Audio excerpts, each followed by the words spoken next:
বর্ধমান শহরের উপকণ্ঠে চলল গুলি। রাতের অন্ধকারে নার্সিংহোম মালিকের গাড়ি লক্ষ্য করে গুলি চালায় দুষ্কৃতীরা। সিসিটিভি ফুটেজ দেখে ঘটনার তদন্ত শুরু করেছে বর্ধমান থানার পুলিশ।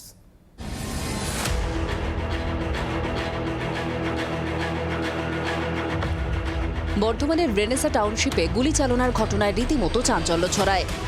রেনেসা টাউনশিপের ইনার লিংক রোডের পাশে দেবজিৎ ঘোষের বাড়ি। সকালে কাজে যাওয়ার সময় দেখেন গাড়ির কাঁচ ভাঙা,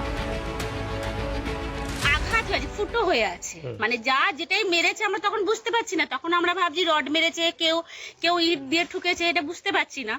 দাদারা তখন দেখে সব বললোই পাড়ার দাদারা যে এটা গুলি করা হয়েছে। যেহেতু ওই গুলিটা ওই ধার দিয়ে ঢুকেছে, এই ধার দিয়ে ফুটোটা হয়ে বেরোতে পারেনি, যে এখানে আর গাড়িতে হাত দিতে হবে না। তখন থানায় জানানো হলো। নার্সিংহোমের মালিক দেবজিৎ ঘোষের সঙ্গে কোনো ব্যবসায়িক গন্ডগোলের জন্য কি এই ঘটনা?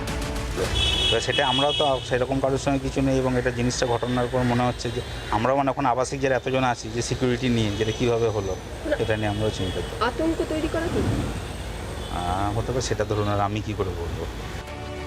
দেবজিৎ ঘোষের বাড়ির আশপাশের সিসিটিভি ফুটেজে দেখা গেছে একটা বড় 4 চাকা গাড়িতে দুষ্কৃতীরা এসেছিল। দেবজিৎ বাবুর গাড়ির পেছনের ডান দিকের কাঁচে তারা গুলি চালায়। পরে 1 রাউন্ড কার্তুজ গাড়ির ভেতর থেকে উদ্ধারও করেছে পুলিশ।